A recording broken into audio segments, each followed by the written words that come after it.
the political side of it, and then there's the real story. There's a lot to unpack right there. It wasn't quite the interview I thought that was going to be. There's a reason for it. This will be officially my favorite podcast I've ever done. So first of all, this is cool, and I love this book. It reminds me a lot of my philosophy. I love the Schwarzenegger comment. I like the Chris Como comment. And those of you who are watching right now, there's going to be a code at the end of the podcast, somewhere in this podcast, where you're going to be able to put a special code in. You're going to be able to go to toddalt.com and get a free book. We're going to give it out to the first 300 people to put the code in. We're going to send you the book from Anthony. Hopefully we can get Anthony to sign 300 books. That's a lot of books to sign. But we'll get that done for you. Have you written a lot of books? I've written 5 books. The first book I wrote was, I was in the Wall Street 2 movie with Oliver Stone was the director, the screenplay writer. I was with Michael Douglas, Shia LaBeouf, and Josh Brolin. I played myself in the movie. You needed crazy glue on your eyelid to actually see me. If you blinked, you probably would have missed me. No, I saw you. Trust me, I was a huge fan of the movie. Yeah. But I wrote a book at that time, and I asked Oliver to read it, and he said to me, you know, this is a great book. You should call this Goodbye Gordon Gekko. And so I don't know if you remember the Philip Roth book from the 1950s, Goodbye Columbus. Sure. It was about shedding your past life moving forward. And what the book was about, it was right after the financial crisis. And it was a book I wrote that was one part personal, but it was also Wall Street needs to shed its greed is good sort of status. It needs to drop into something that's more purposeful. And so the subtitle of that book was How to Find Your Fortune Without Losing Your Soul. And then I wrote a book called Hopping Over the Rabbit Hole, which actually was a Wall Street Journal bestseller. So that book actually probably sold more than any of my books up until this one. And that was about how entrepreneurs turn failure into success. And so you've been there, Todd. I have been there. For sure. You get roughed up, you get tumbled, maybe the press writes something mean about you, or something goes wrong, haywire in your business. How do you recover? My third book was about Bitcoin. I wrote a book about Donald Trump. He didn't love the book. It wasn't negative on him. It was actually called The Blue Collar President. But it was just a very honest book about Mr. Trump. Again, whether you like Mr. Trump or dislike him, he saw something going on in blue collar America that I wanted to write about. And that is that there's a very large group of people in our country that feel left out. I grew up in a blue collar aspirational family. I know your family felt aspirational when you were growing up. Sure. But many of these families, 25, 30 years later, Todd, they have become economically desperational as opposed to aspirational. You know what I mean? Yeah. So for me, whether you like Trump or dislike him, Trump saw that, and I wanted to write about it. I wanted to explain to people that we need to get back to helping those people. We need to reignite, renew the American social contract where people like you and me, growing up where we did, when we did, we felt we were going to make it in America. And, you know, obviously you've had a wonderful success story for yourself. I've had some measure of success, but my dad was a worker. You know, my dad was a blue collar laborer. And so how do you go from a family like that to where we are? And I'll say this, if you don't mind. I'm just going to say this because this is something new for me. I just filed for dual citizenship in the country of Italy. Why did I do that? My daughter is a singer. This is her with Andrew Lloyd Webber. She played Christine in Phantom of the Opera. Mm-hmm. She's sung with Andrea Bocelli. She needs working papers in Europe. And so the immigration person said, well, you can get your citizenship, and then it would descend to her. So I went and filed for the citizenship, you know, to help out my daughter. Well, the Italians go back with the Napoleonic Code through your descendancy. And you can see what the grandparents once did. And so my grandfather was a Mason. I knew that. My great-grandfather was a peasant farmer. Okay, his father was a day farmer. And you go back 5 or 6 grandparents ago, great-great-greats, one of my grandparents was a feudal farmer. So he was working basically as a slave on an Italian farm in southern Italy. Oh, wow. And it's right there in the Napoleonic Code. And so I looked at that and I said to my youngest kids, I have kids that I've been married twice, so I've got a 32, 28, 24, but I also have a 10 and 7. I said to my two young kids, you're not going to understand this now, but you're from feudal farmers. Wow. But because of America, we can do and be the things that we are here in America. So I obviously have a strong love affair with this country, and I just wanted to share what is happening in blue collar America. And again, I think Donald Trump saw that, and whatever his strengths and weaknesses are, hopefully that will push other public servants to help these people. And then, of course, this last book, From Wall Street to the White House and Back, I got my ass kicked. I've had a couple of bad turns, thankfully none health related. But Todd, just imagine getting fired from the White House, blown into Pennsylvania Avenue, skinned alive by the media, and then rolled in margarita salt by the late night comedians. Okay. And so there was a good 4-week period of time where I was getting roasted. Okay. And I think Bill Hader played me on Saturday Night Live. I mean, it was an epic debacle. And my oldest son, who's 32 now, but he was 25 at the time, he like put his arm around me. He's like, hey, Dad, are you going to be okay? Mm-hmm. And I'm like, yeah, I'm going to be okay. Not only am I going to be okay, watch what I do with this. Yo, it's me, Anthony Scaramucci, the Mooch. I'm going to turn this into a platform for myself. And I think there's lessons in that. And I always tell young people, because I know you have a lot of young followers who are aspirational. I tell young people, hey, you could be having a bad day. And as long as it's not health related, it's probably not as bad of a day as the one I had on the 31st of July of 2017 when I got fired from the White House. So, and I put a lot of that stuff in the book. Hi, everybody. It's Todd Alt, and you're invited to the entertainment capital of the world, Las Vegas, for the 3rd annual Risk On 360 Global Success Conference. Now, over the years, we've had Tucker Carlson, RFK Jr., Alex Rodriguez, Damon John, Charles Payne, and the legendary sports agent Lee Steinberg. The story about him was he was the guy in Jerry Maguire. It's just an amazing guy. We've had an amazing audience of people and speakers. If you're an entrepreneur, this is a must-attend event. I don't think there's any conference where you get to meet people in all walks of life that are really doing business and meet the speakers. You gotta be there. You gotta look at the feedback. It's just been amazing.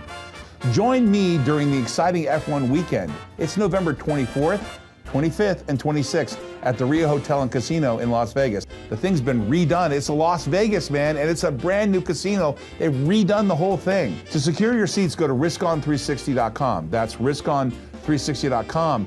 Want free gifts and exclusive invites? Text RSVP to 31798. That's RSVP to 31798. And don't forget to subscribe to my podcast. Follow me on Instagram, click the link in my bio, and risk on, everybody.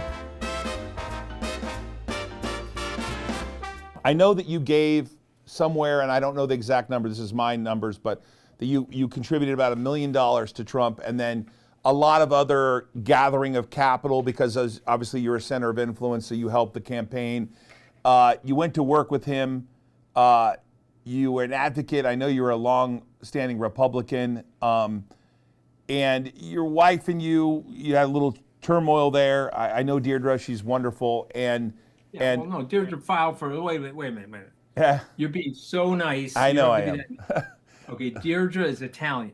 Sure. Okay, and so the Italians, they shoot first and then they go to diplomacy later. Okay, so she is somebody that did not like Donald Trump. She probably hates Donald Trump almost as much as Melania hates him, and that's like way up here.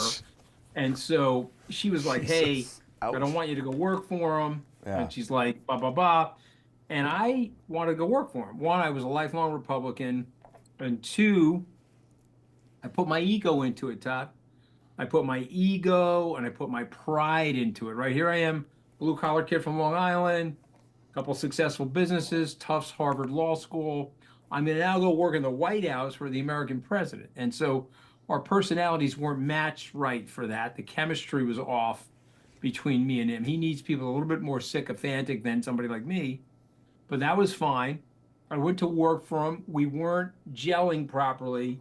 He fired me abruptly. He had the right to do that. He's has the hardest job in the world, the American presidency, in my opinion, by far the hardest job in the world. And so he had the right to fire me. I never complained about that. If I went on an interview, Steve Colbert, Bill Maher, you pick the show, you can find the tape. I said, I'm at fault for getting fired. I'm accountable. I don't blame the president. I don't blame General Kelly. I'm personal friends with both people. Let's all move on. And so there was one night on the Bill Maher show in August of 2019. I was defending the president. You know, Bill is very tough on the president. He had two other guests on the show that were tough on the president. I was the president's advocate on that show. I was defending him.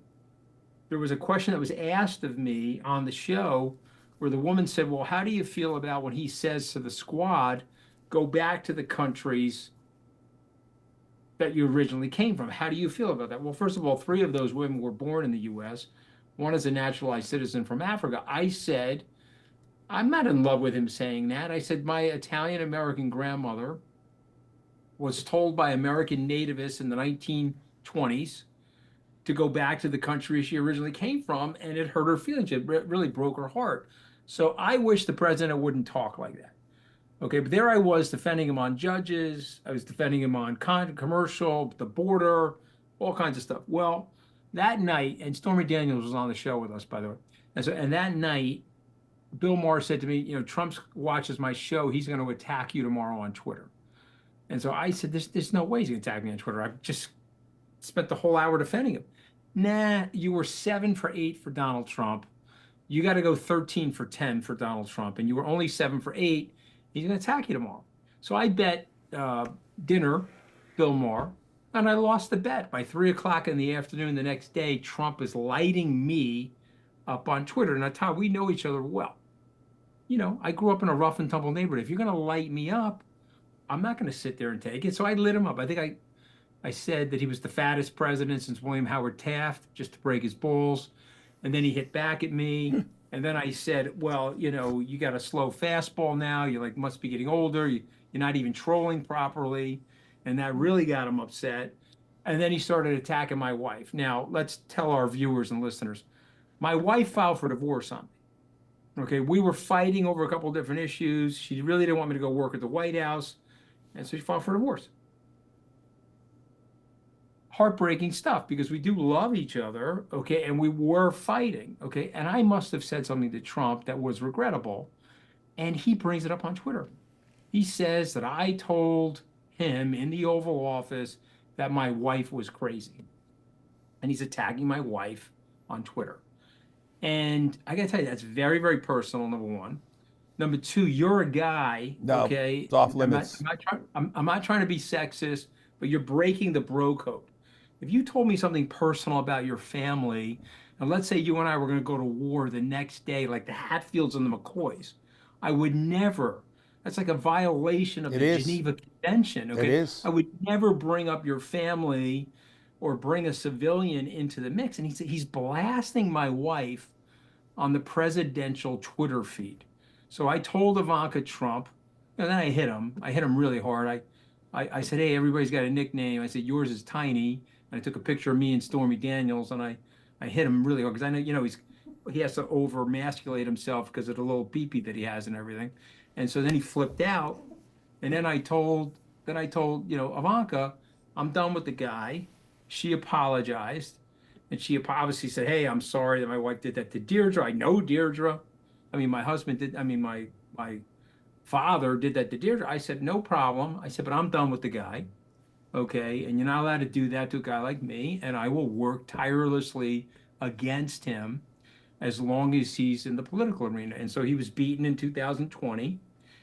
If he doesn't win this race, okay, he'll probably have a nervous breakdown because, you know, Joe Biden is very frail. He doesn't look well. We're talking politics now, so I'll just share this with you.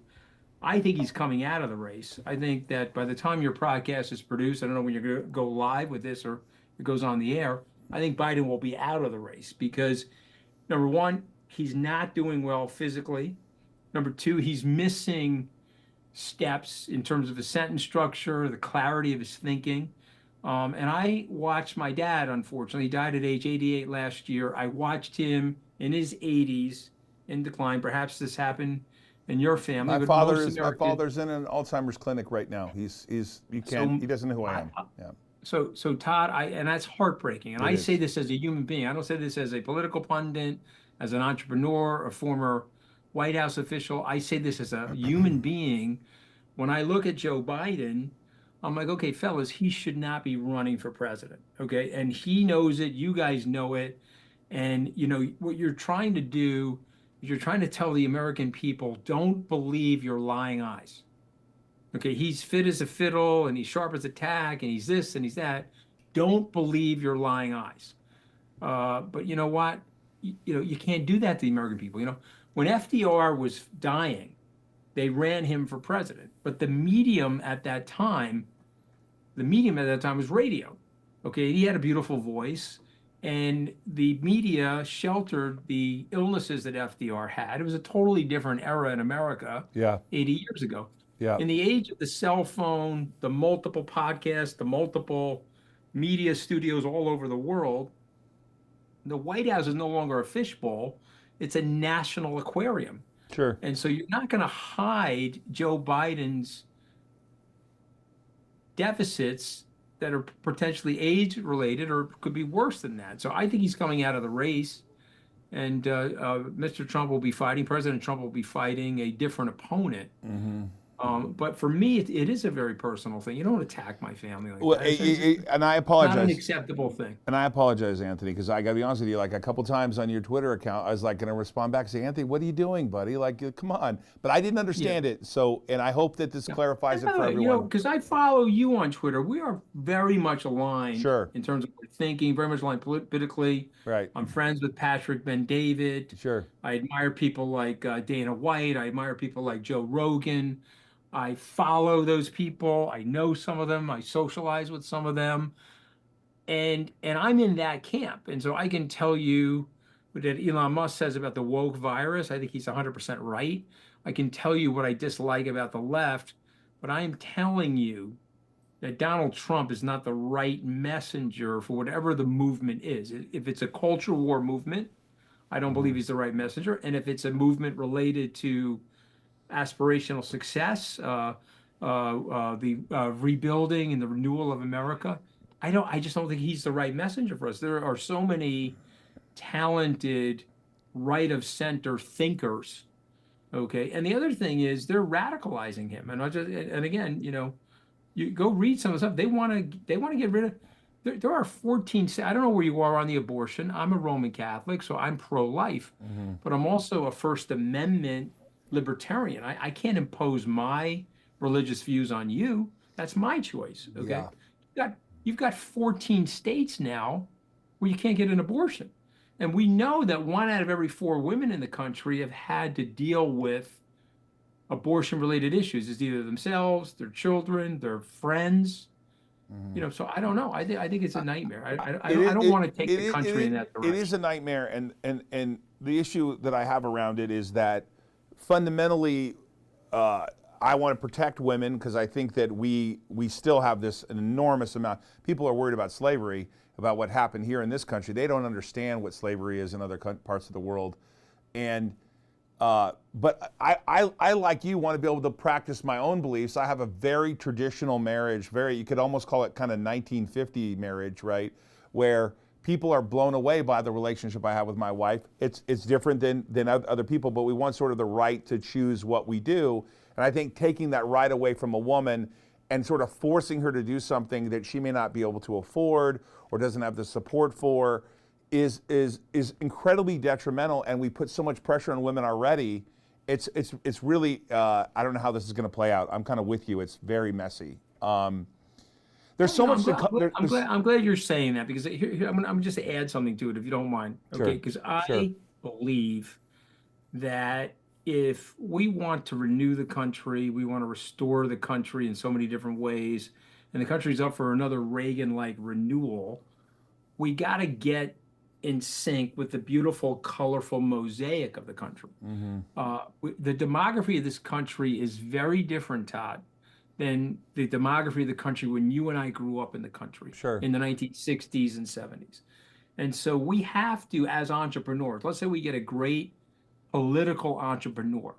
I would suggest to that person, he or she, evaluate what's going on in the country, okay? Recognize where the people are and lead them. Take them to where you want them to go, but also respect what you just said. You don't want to put people, what I don't want to do, and this is the wonderful thing about America, Todd, I don't want to impose my way of living and my lifestyle on the alt family. But I also don't want the alt family to impose their lifestyle on me. Sure. And so the hard right wants to jam the way they think about the world on me. The hard woke left, they want to jam how they think about the world on me. I don't want it. I don't want I don't want my 7-year-old being taught about transgenderism in the 2nd and 3rd grade. I'm sorry, I don't want It's that. unacceptable. I understand that you may be transgender. I understand that you may have a sexual orientation that's different than mine.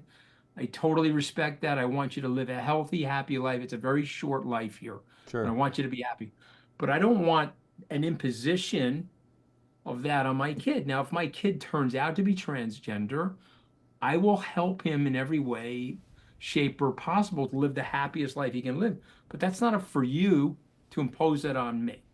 You understand what I'm saying? I do. The same way the alt-right wants to impose all of this nonsense. So they want to do away with in vitro fertilization. It's insanity. Now, it's the only way I have my 2 kids. My 2 kids, Okay, so- my twins were born okay, with in so- vitro. That's the way they were born. I was fixed. My family, my 5 children were not, just through the blessings of life that way. Thank God your children are born and I've met them and you love them intensely and they're awesome people and thank God they're on the earth. Sure. But there are 7 children in my family, meaning my cousins and my brother's family that are IVF babies. And these are beautiful, wonderful people that have made the earth better by their presence on earth. But because you read some religious orthodoxy somewhere, you now want to deny that opportunity to people that want families. Sure. So, and this is because of your religion, and now you want to impose your idea of religion on me and the alt family? I'm sorry, I don't want that. Right. Okay, moreover, you're living in a country where in the First Amendment it says, you have the right to freedom of expression and you have the right to freedom of religion. So I may have a different religion than you. I may be in the IVF religion, which in fact I am. Okay. And if you work at Skybridge, we pay for your IVF. Okay. I'm Wow. very proud of that. Wow. You know I how don't costly I that don't know stuff how is. to. I don't know how to transition with you, Anthony, because there's so much I want to talk to you about. I feel like this should be a 2-part series, or maybe this is one of those things with that one guy, the guy Lex, who does these 3-hour interviews. I know I don't have No, you he's 3 the man. hours. By today. the way, so Lex Friedman is the man. I'm going to tell you why he's the man. He's a great interviewer. Okay, and I listen to his interviews. Sure. And he's very, very thoughtful. You get a guy like Jeff Bezos on your show, it's for a reason. Jeff Bezos said, hey, this is an intellectually sharp guy. He's going to help me express my ideas. Sure. But I don't want. I know that I don't have 3 hours with you, but there's so much I want to cover with you. I want to. I don't know how long I want to stick on this political thing, but if Biden is out, Yeah. I'm reading a lot and seeing a lot about this idea of them bypassing Camilla. Is Right. that how you say her name? Kamala? I think it's Kamala, but I don't know. Kamala, I mean, Camilla? I don't. If, I don't know. if they bypass her, and I see the press, a white male gets pumped up over her, and gets the nomination. Is it we're still anti-Trump, so then they rally around the new person, or is that a very painful thing for the Democratic Party to bypass her? So I think it's a painful thing for her to be bypassed. I don't think she can beat Donald Trump. Okay, and again, you're asking me, I guess, hope you're asking me for my opinions. I Again, am, of course. Yeah. I don't think she can beat Donald Trump. However, I will say this about her, because I've met her several times. she is the beneficiary of low expectations, meaning there's low approval ratings. People don't think well of her. She has high negativities. Okay, so there's a low expectation situation, and I think she's better than the age-old thing. It's you're having a bad day, Todd. It's never as bad as it looks. And you're Yeah. having a good day, it's not as good as it looks. Sure. She's not as bad as her detractors are trying to portray her. Sure. But she cannot beat Donald Trump, in my opinion. Right. And I think the liberals that work in the Democratic Party know that. She probably doesn't know that, but she can't beat Donald Trump. And so the question is, who would they post up? And I feel they've got to get one of these swing state governors in the mix.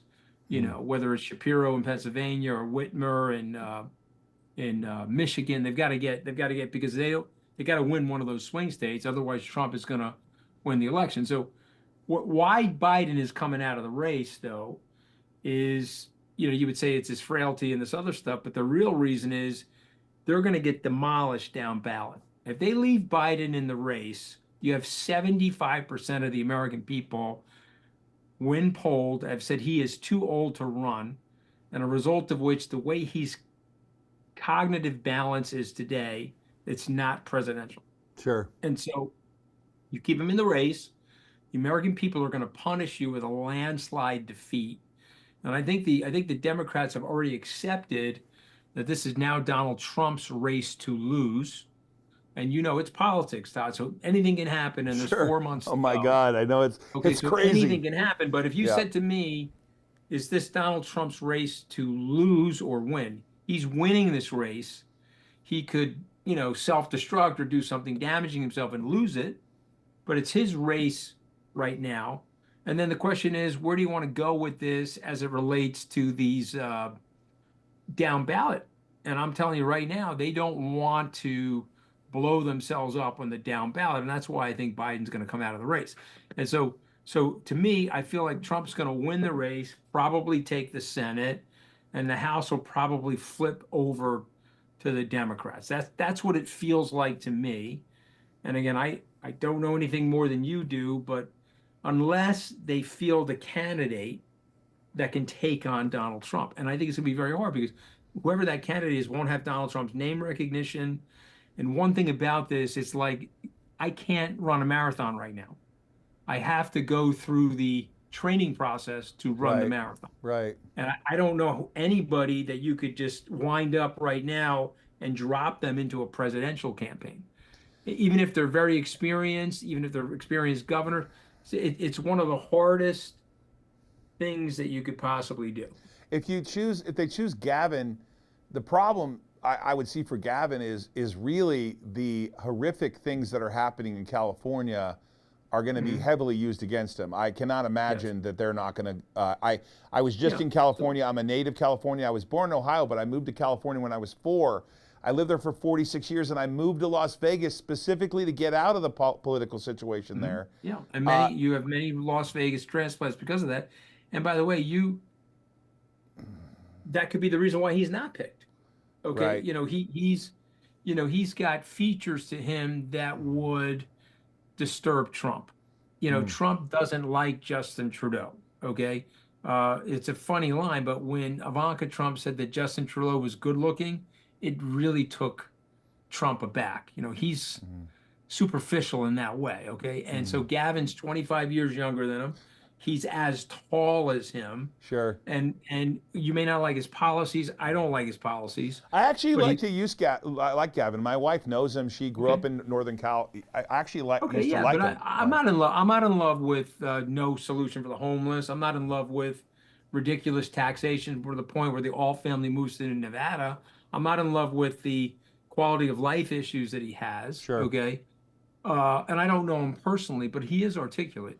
And I will tell you this, about 3 months ago, he schooled Ron DeSantis on a Fox News I saw that. debate. Yeah. He schooled him. Yeah. Okay. You could pretend otherwise, but he beat up on DeSantis the way Trump was beating up on Biden 2 weeks ago. So listen, he may not be the guy, and they may fracture. I don't know a scenario in American presidential history where you go to a broker convention and the candidate that comes out of the brokered convention wins. Okay, and I'll take you back to 1968. Johnson comes out of the race in March. We're already in July. Sure. Okay, they're vying. If RFK doesn't die, Bobby Kennedy, the original Bobby Kennedy, Right. maybe he beats Richard Nixon. Maybe he gets the nomination. But they put up a sitting vice president. Hubert Humphrey, sitting vice president, got beat by Richard Nixon, who, as you recall, lost the 60 election, lost the governorship of California in 62. He told the press, you won't have Richard Nixon to kick around anymore. 6 years later, he's the American president, right? Sure. And a lot of that was the Democrats losing, right? A lot of that was Vietnam. A lot of that was the incumbent dropping out. Self-inflicted. Self-inflicted. Yeah. Self-inflicted. Yeah. So I think the Democrats have really hurt themselves here, and it's Trump's race to lose. And so, the question is, what will the country look like under Trump? And, there's things about his policies, frankly, that I do like. There are things about his policies I don't like. I don't want to deport 15 million people. And I understand the issue at the border, but I'm a humane guy. I love people. I'm also an American. I don't like the idea of having Handmaid's Tale, armored vehicles, pulling people out of their houses. And then, by the way, if they don't want to deport, if they don't self-deport, you got to put them in concentration camps to figure out where you're going to put them. Sure. And I don't like that. And I don't want that. Okay. And so if he's going to be the president, that's fine. But I think that's a really bad policy for them. And by the way, no one talks about this, Todd, because everyone is anti-illegal immigrant and anti, the border is out of control. And I totally agree with that. And Trump did a very good job on the border. But I'm going to just say this to you. Those people that are in the country are producing tax revenues for the country. Sure. Those people that are in the country are providing goods and services in the country, and they are paying into the Social Security funds in the country. And so you could say, well, and by the way, ask Elon Musk, because Elon Musk is the champion of population growth. When the United States has positive demography, it's better for the economy.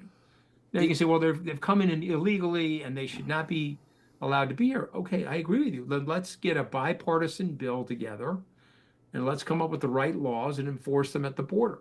Yeah, there's a Milton Friedman argument here. I'm a sort of a devout economist. That was sort of my background when I was in college, and that is You have a welfare state, you got to check the border. That's the Milton Friedman. Yeah, right? you know that, right? So the idea of the welfare state. So the problem there, we're creating a self-fulfilling prophecy if we don't deal with it. I'm actually disturbed that people don't realize that my wife's generation, there's a negative population growth happening here. People are not having babies. The number of women that are having them is reduced. In fact, I know probably 10 women that are my age now that just didn't have any kids. And this is a huge issue for this country. So obviously we'll have to deal with that eventually. I could talk to you all day long. So I want to transition for a little bit, just for a few minutes. But I think that of the people I followed, you probably had the most profound impact on me on Bitcoin before Michael Saylor did in his white paper. So I'm trying to remember back to the date where you sort of became more. I can give it to you because I was literally sitting at this desk, and it was 2020, and it was August, and Michael Saylor was buying his first tranche of Bitcoin. Sure. And my very good friends, Pete Brigger and Mike Novogratz, were early Bitcoin investors. Sure. And they had a relationship with Michael. They introduced me to Michael. I had no Bitcoin at the time. Mm-hmm. And I made a decision in the middle of COVID. We were still in lockdown, if you remember those days. Right. To start buying Bitcoin. But once I bought it, I went down the rabbit hole. I wrote a book about it. No, I know. And then Saylor and I are actually writing a book right now for John Wiley. It's called The Little Book of Bitcoin. It's going to be co-authored by the two of us. And what I then did was I went on the air. I brought Michael on to be interviewed. I brought other industry leaders on to be interviewed, and I went out and told the story. And then I looked like a genius, Todd, for about a year, and then boom, I looked like a great dummy. And I'm going to tell you this story. You'll enjoy this. I had a sovereign wealth fund in the Middle East tell me they did not want to be in Bitcoin. At the end of 2021, after reflecting upon our performance, I had the CIO say to me, "Thank you for bringing me into the future. And you're a genius." At the end of 2022, he fired me and told me I was a dummy, right? Because we went up, Todd Alt, and we went down. I know nothing about that. In my 150 million in Bitcoin, I know nothing about that. Right, right. Of course you don't. Yeah. Of course you don't. Yeah. Of course you don't. It's gone up and down 19 times Yeah, on you. exactly. But I'm just saying to you, I'm not as dumb as I looked at the bottom. I wasn't as smart as I looked at the top, but we stayed in it. And then something happened to us in January of 2023. The BlackRock team came to Skybridge and they asked us to invest in the BlackRock Bitcoin Trust. And they said, listen, if we can get some outside money, we can convince the committee here to apply for and convert this trust into a Bitcoin ETF. Right. And so we put up 10 million bucks. Sure. And so my partner, Brett Messing, went to the stock exchange, the NASDAQ, and rang the bell with the BlackRock guys 1 year later, January of 2024, when the ETF became official. Sure. And so to me, that product is maturing. Now, I can talk about this. I was in Washington this morning, and I met with Ro Khanna, Mark Cuban, Mike Novogratz from Galaxy, not Brian Armstrong, but representatives from Coinbase, Kraken, the DAO that they call Uniswap. I met the guy that founded the DAO. Okay, and we sat with Ro Khanna, Anita Dunn from the White House, Senator Gillibrand, to explain to these Democrats that you have to make crypto regulation bipartisan. That the antagonism that has come from Elizabeth Warren and from Gary Gensler, not only is it unfounded, but it's hurting the industry. It's causing people to move offshore, capital's leaving. And by the way, if Donald Trump wins, he's pro-crypto, you're not pro-crypto, you're incrementally going to lose voters because there's a lot of interested single-issue voters. Tens of millions of people in this country own crypto now, Todd.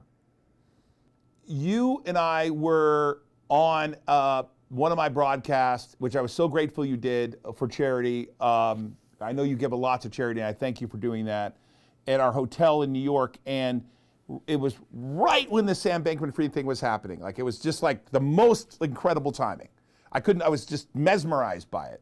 Yeah. So I saw, and I think Deirdre talked about this today too, 22 different tweets from him today. And crazy. And I didn't see anyone covering what you're telling me. You flew down there, you saw his father, you saw Sam. We're all learning tonight that you were told he took customer money and short of Alameda. I mean, I just heard this like an hour and a half ago. I was like, I'm still like choking on it. Yeah, and you were in the. By the way, you opened one of the most beautiful hotels in New York. Thank you. And I will tell you that my wife and I have dinner there, and your staff there treats us like kings and queens when we walk in. Thank you so much. I'm one of 4 owners there. It's a 4-handed deal, and I'm lucky to be part of it. Although that was a pain to build. Wow, was that tough to build? That was a long process. But I'm curious as to how, with all the stuff happening around the trust and the bankruptcy trustee, and they had part of Skybridge. Are you allowed to talk about what happened there, and has there been a final resolution? Happy to talk about it. So there hasn't been a final resolution. The trustees of the bankruptcy, they have asked us to be patient with them as they worked out very big issues for the bankruptcy, hundreds of millions of dollars of Solana, billions of dollars of private equity transactions. Everything that happened with me and Sam is fully disclosed. He bought 30% of my company for $45 million. We took some of that, we put it in the FTT token, which went to zero, but we did put some of that in Bitcoin, which did quite well. And so it sits on our balance sheet. They hurt the company, so they do realize that. And so there's a potential fraud claim that we have against FTX, okay, or this new entity now, FTX. And the flip side is they own our equity. So we're going to horse trade a mutual release get our equity back, potentially pay them something for it. But they've asked us to be patient. And the very good news for us is that it's a minority stake in our firm. And we negotiated with Sam no preference or managerial blocking rights or anything like that. And I'm going to tell you the reason why. And it doesn't reflect well on me, Todd, but I'm going to tell it to you. I thought I was selling him the whole company. And if you read the purchase and sale agreement, it was 30% now, 30% in 2 years, 30% in 4 years. And so I thought I was selling him the company. And so he didn't need the managerial rights because he was going to have them in a few years. They were left out of the deal. And but I want you to think about the pain of this, and I'll share it with you. I'm on CNBC September the 9th, 2022, and I'm announcing this deal. And I'm saying that we're going to team up with him. We're going to help him create a crypto asset management company inside of his brokerage. You with me? Yep. 10 weeks later, I'm back on CNBC a day before he's declaring bankruptcy, and I'm being asked, did he or did he not commit fraud? And then when I got to the Bahamas, it became clear, at least from some of the people that worked on the legal team and the compliance team, that perhaps there was more going on than it being a rescue situation. So when I left the Bahamas in the afternoon, I was actually distressed. I don't want to call it fraud at this moment because that's actually a legal term, and none of us know, and we have to leave it up to the regulators, and we also have to give everybody a presumption of innocence. But I have to tell you, I'm distressed about it. I don't like it for the industry, and I would implore Sam and his family. He has two wonderful parents, Joe Bankman and Barbara Freed. I would implore them to tell the truth to their investors, get to the bottom of it, stop 22 tweets, but get themselves in front of a regulator and explain exactly what happened. And if there was fraud, let's clean it up to the extent possible and repair the accounts at FTX. So if you want to talk about going from hero to zero, you couldn't have more pain than that. And then, of course, I'm a high-profile person, Todd. They lit me, you remember, they lit me up in the media. Mm-hmm. Now, you and I talked about it from your stage because we didn't even know. I don't even think he had been arrested. No. This was literally a week after it was went right down. there. Yeah. Right there. And you were actually on CNBC the next day after you were on my stage. You were there the next morning. That's exactly right. And they were breaking the news that you gave me the night before. It was crazy. Yes, that's exactly right. I remember because it was a Thursday night and I went on CNBC that following Friday. And so he was not yet arrested and the bankruptcy was unfolding. But I remember very vividly our conversation, and what I said to you then, I will maintain today. What I said to you then, he better tell the truth. And then the second thing I said to you, you have to operate with integrity. And if you operate with integrity, there'll always be opportunity. And so I am about to go through the dunking in the town square. I'm in the hoist, and they're going to try to drown me in the town square. All right, up and down. But I'm going to face the music. I'm going to do every interview. I'm going to meet with every person. I'm going to meet with every single investor until I can get myself and my firm through this. And so the good news is it's now almost 2 years later. It's 22 months later. And I think our firm has recovered. I think people, you want to talk about having a bad day, Todd?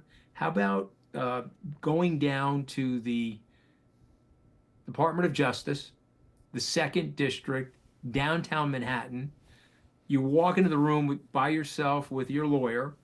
You have the FBI, you have the SEC, you have the IRS, and you have the Department of Justice in the room, and they've got cameras every which way. I mean, I was making sure I was hiding my bald spot and so forth. And you got cameras every which way, and you have to answer the questions under oath. And oh, by the way, since I volunteered my phone records and all of my emails, they were going line by line through my emails, my internal emails, my emails to Sam Bankman-Fried, and thankfully, it reflected well on me. And I literally thought he was legitimate, and we got bamboozled alongside of a lot of other people. It was a very tough moment in my career. But the contrast I wanted to bring up to you was, though, is what you're reading is that everyone's going to get their money back. I'm lost on the bankruptcy. Was it the recovery of crypto in itself and Anthropic? What? Yeah, well, that's what happened. Well, that's what happened. So remember, if I had 2 Bitcoins on the day of the bankruptcy and Bitcoin was priced at 17,000, so my account got dollarized at 34,000. I had 2 Bitcoins times 17,000 US dollars. My claim was 34,000.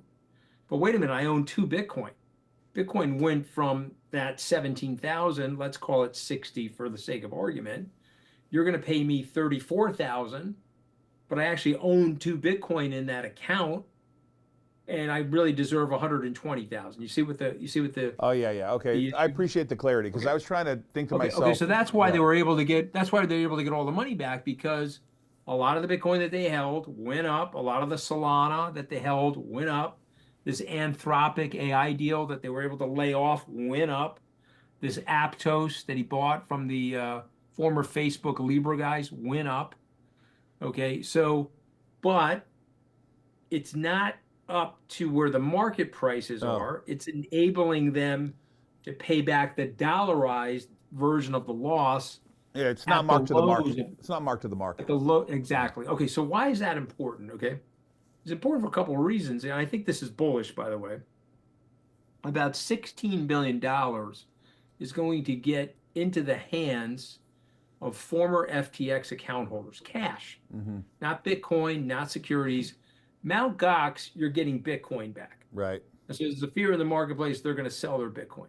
Well, that's obviously weighing on it right now. The Mt. Gox Yeah, thing right, is exactly. Putting weight on the market. But flip side is the FTX people are getting cash. And so let's just play musical math together. Okay, let's say there's $16 billion coming in.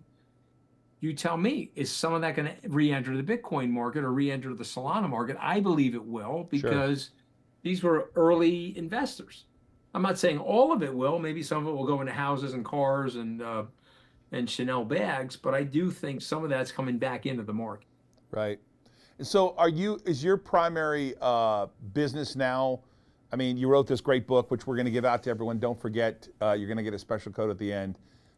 Is your primary day job now running Skybridge? Yes, I have a podcast which I interview authors, which has done quite well. I have a new podcast with a British company called Goalhanger. I don't know if you would know who Gary Lineker is, but he's a very famous British footballer, and his nickname was Goalhanger. He created this Goalhanger podcast series. So there's a show called The Rest is History. And it's a great historical podcast. There's a show called The Rest is Politics UK. He has a Tory and a Liberal beating each other's brains out. And he invited me and Katty Kay. I don't know if you recognize her. Yeah, I do. But she's the British journalist from Washington. She's a contemporary of ours, actually. And so her and I are teamed up to spoon feed American politics to British listeners. And so that podcast is in the top 5 in the UK now, which is fun. But my day-to-day job is I run Skybridge. I've got a third of Skybridge in crypto, so we're doing well, thank God. I've got some private investments in Skybridge, a private investment fund. I have a fund of funds. I have our conference, which we're in the process of retooling. We're going to bring it back to Las Vegas, make it back to the scale it once was. I'm going to be making an announcement shortly that we're teaming up with a large publicly traded company to make that happen. I'm writing a book with Michael Saylor on Bitcoin, which will be my 6th book. And I'm trying to still raise some young kids. And, I'm running for re-election in my marriage, Todd Alt. Okay, re-election in my marriage, trying to stay married. So we'll see. But you're still married, Deirdre. I'm still married. See, this is another thing. We filed for divorce.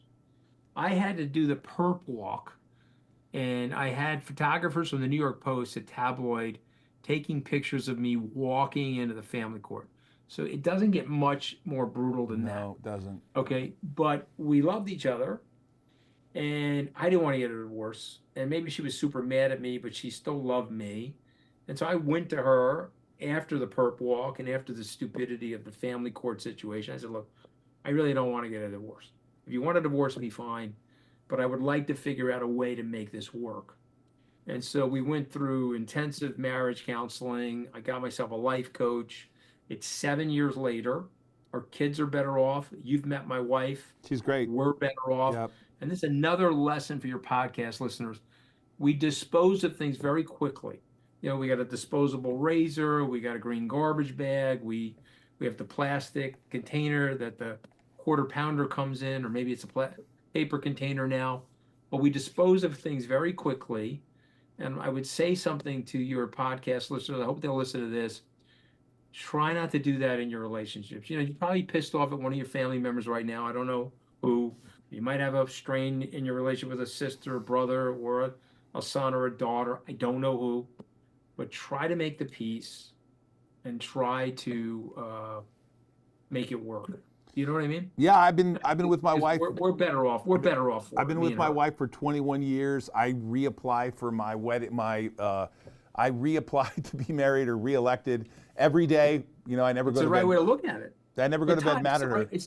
She never goes to bed mad at me. It's the right way to look at it. Don't take it for granted. You know what I mean? It's like I get up in the morning. It's like, how am I going to help my family be a little bit better, a little happier? You know, how am I going to hang with my friends? You know. But you've been very good to me. You're the definition of a very good friend. And so the people that listen to you that may not know you, what I would say about you, and people should think about this in their own relationships, you're a giver.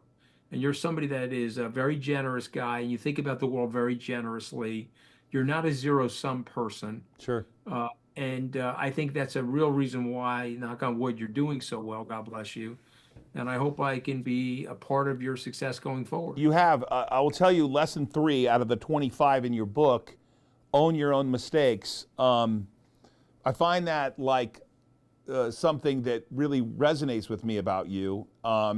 Makes me like you a lot. I wondered, you know, you talk about these 25 lessons and et cetera. I wondered, you know, you are very well known, similar to the guy who's running for president. You're a really well-known guy, and you're a smart, very educated guy. And you've been to what I would consider to be like the abyss and back, especially with Deirdre and all these things that you don't want to have happen, but you have to get up the next day and deal with them. Could you not be a pretty damn good politician? You're really well known. Do you not think you could be a senator or governor? You know, I'm going to tell you why I think it'd be very hard for somebody like me, and I would like to get you to react to this because I think you have the same quality. You tell the truth to people. And what I have found, and this is unfortunate, to be a successful politician, you have to tell lies. You have to tell perpetual lies. There's a very famous story, and it was written about in one of the FDR's biographies. He was running for re-election. It was 1940. He had served 2 terms. So this was groundbreaking. He was going to run for a 3rd term. He was allowed to do it, but George Washington set the precedent of 2 terms. FDR is now breaking it. He's doing a fireside chat, and he tells the American public that they're not going to war. They shut the microphone off. He wheels himself into the residence. He turns to his son. He said, man, I just told a big whopper of a lie. He said, what did you tell him, Dad? I said, well, I told him they're not going to war. But let me tell you something. Because of what's going on, we're 100% going to war. It's just going to happen, okay? They're just not ready for it. So I had to tell them a lie, and now I'm going to try to guide them towards it. I'm not well equipped for that. I'm just not. It's not that I'm not a liar. We all tell lies. I tell my wife I'm going to be 15 minutes late, but I'm a half hour or an hour late. I'm not, no, everyone has had some level of mendacity in their life. But the big lies, you know who hated the big lies was Eisenhower. And so Eisenhower, he hated the job because the CIA would come to him and say, well, this happened, but say that happened. Like, I don't want to do that. No, well, you have to. You know, and at the end of his term, he was supposed to have a summit with Khrushchev. And we were shooting these U-2 spy planes over the Soviet Union, and they could never catch them. And they finally developed a long-range ballistic missile that took our spy plane out of the air. Yeah. So the CIA went to the Oval Office and they told Dwight Eisenhower, just tell everybody that was a weather balloon. And it strayed into, he said, well, we had a fucking pilot up there. And he said, yeah, but the pilot's got to be dead. They shot him out of the sky at 60,000 feet. The pilot's dead. Just say it's a weather balloon so that you can get the summit done. So he goes to the microphone in the White House press office and he says, it was a weather balloon. We're sorry that it strayed off course. And then 12 hours later, Khrushchev is ponying up Francis Gary Powers. Eisenhower almost gave himself a third heart attack. So Yeah. it's a weird job, Todd.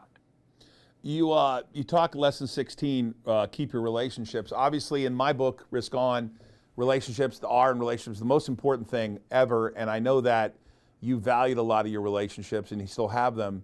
But I'm curious about, when you've had these little moments in time. It's funny, I consider you resilient. So I don't even think about you being down on your luck, like having a bad break, because I figured you're going to figure out, like myself, like I give myself like maybe sometimes a day to a day and a half of feeling sorry for myself, sulking a little bit. I remember after my first divorce, I had 2 little kids and I was a product of divorce and I didn't want to get a divorce, and I went through 8 years of counseling before we had kids. I didn't want my kids to be part of the divorce, and she left me. She was a lawyer, and I remember very vividly how I was going to kill myself. I know exactly where I was. I was running a hedge fund in Santa Monica. I was on the 15th floor. I only had to go a few more floors up, and I could just jump off, and I was done. It was a terrible time. It was the tech wreck of 2000. I think I was down like $8 million that day. It was just that Broadcom was getting killed. Everything was wrong. And I thought to myself, the only thing that saved me was my 2 little kids, and me thinking to myself, they would forever have to tell their friends that their dad was dead because of suicide. Like it would be something that would label them forever. And in your book, you talk about keeping your relationships. Like, do you know exactly who you go to when you don't have to tell me the person or the thing, but like, is there a few relationships you have that are the ones you go I was to? getting fired from the. Here's the problem. I talk about despair. I mean, the person I would have gone to is my wife. She's filed for divorce on me. I'm fired from the White House. I'm living in this stupid apartment. I mean, it was absolutely brutal. Tony Robbins. I don't know how well you know Tony, or if you've had a relationship with Tony. A little bit. Okay, so he called me. So he asked me when he wrote the book on finance, would I write some, comments, like the blurb, they endorse the book sort of thing. Yeah, well, you did for me. I did it on your book, Yeah, right? yeah. Exactly. And so he called me and he said, I met your wife and I met you. You guys are supposed to be married. Here's one of the life coaches that I've recommended to people over the last 3 decades. Call this husband-wife team up and see if your wife will be willing to see them. Okay. And so I didn't have a go-to. I mean, I have close friends that I could talk to about it. I could pick up the phone and talk to about it, but someone that could help me recuperate or help me recover, I didn't really have somebody like that. But Tony introduced me to a guy who I do talk to still, not as regularly, but I'm happy to share his name with you. His name is Alonzo Cahoon. He lives in Utah. He's one of Tony's guys, and he's a great life coach. And I've recommended him to a lot of people who've all gotten very good feedback from him. He's helped women, he's helped men. If it's a relationship, he brings his wife into it, and there's some realness to them because they went through some marital problems themselves, and they talk real time to you how they work things out, But I would say that I'm a journalist, meaning not a journalist like for a newspaper. I'm a journal person. I can take out a journal and I could show you writings from 2017 of here is my F up, here's how I'm going to fix it, so on and so forth. This is actually from 2021. Okay, I wrote all of this down. This was when I was told by Morgan Stanley that they were firing us from the platform. Our performance was absolutely terrible. I went to SALT a conference I think you had in New York a year ago. Yep. And I saw Jason Kalanis there, and really an amazing group of people. What's the future of SALT right now? Like you said about Vegas, I So believe there was I'm- a SALT Singapore, and there's one in the Middle East. We're doing SALT Singapore in November. I'm not doing great in Singapore, by the way. I'll just point that out to you. I'm okay in Singapore, but I just don't have enough of a presence. So I'm probably going to scale out of Singapore. We're doing great in Abu Dhabi, so we'll continue our SALT Abu Dhabi. I'm probably going to pull out of Singapore and move that conference to Europe. Just an FYI. But we have a North American conference. We did it in the Glass House, the one that you attended. We used to do it in Vegas. We did it at the Wynn. We used to do it at the Bellagio. I'm thinking of going back to Vegas to do it. I got to give you a plug here. The SALT conference that I attended has changed materially the direction of my business. I own 3 data centers, one in Michigan, 2 in Montana, AI data centers, Bitcoin mining. But I was able to see Jason Kalanis there, and I will tell everyone who's in the investment world who wants to be, I think you should attend these conferences. You get to meet a lot of amazing people. Yeah, I cannot Jason's- believe the number of people you had there. It was kind of mind blowing to me. I really had a great Jason's time. great, and that's the whole purpose of the conference. So you said to me, I can break even, which I invariably do. Maybe I make a couple $100,000 a year from it. But if you say to me, somebody like Todd Alt can come to my conference or our conference, learn something, create a new friendship or a relationship, and have something happen at the conference that could benefit their business, think of all that positivity. Think about all that positive karma. Sure. It has to come back to us in some way, shape, or form. Has all this been a positive or a negative to what's happening with Skybridge in its Positive. future? It's a positive? No, yeah, positive. Yeah, we have a 9-figure balance sheet. We have about $3 billion under management. A third of it's in crypto. I'm not allowed to quote unquote talk about my performance because same issues that you have with a public company. Yeah. But let me just say this: I have a third of my money in Bitcoin, and so Bitcoin was up 150% over the last 18 months. Sure. So let's say everything else was flat. Do the math. You could see how well we're doing. You see what I mean? Yeah, And of course, everything else- I'm happy to and of hear course- that. I'm happy to And hear of course, that. everything else wasn't flat. So yeah, we're having a very good 2 years. That's not to say that we're going to have another good 2 years. Who the hell knows? You and I both know that we don't know. Okay, which is humbling about life. But we have a very nice business. We have a very nice thought leadership conference. You know, my podcast in the UK is very profitable. You know, it's not Joe Rogan profitability, but it's 6, 7, 800,000 downloads a week, depending on the subject. You know, and so that's very beneficial. But Anthony's doing okay. Skybridge is doing okay. Yeah, thank Good. God. Good. Thank God, I'm glad to hear that. Yeah. But I'll tell you what, Todd, if we did this podcast the week that you interviewed me at the beautiful 4K hotel, and we were having this open and honest of a conversation, I would say, Todd, I am in for it. Okay, I don't know what's going to happen to my business, Todd, because of the bankruptcy of Sam Bankman-Fried. Also, I'm a high-profile person, Todd. The media is going to hit me with a tsunami of negative press. Sure. And so I don't know what the hell's going to happen to me. Now it's 2 years later. I could tell you I survived the tsunami of negative press. The stuff that I owned came back. Thank God I stayed in it. And I'm still here with you. You know? Yeah, but that's the whole By the way, ready to fight another day, my brother. That's the You know? unbreakable resilience. And I'm by the way, Yeah. for those of you who think I'm promoting the book, I am, because I believe in these lessons and I think you should read it. And we're going to give out 300 books to our listeners. No, I'm going to explain it to you real quick. Continue walking. But don't be rolling yet.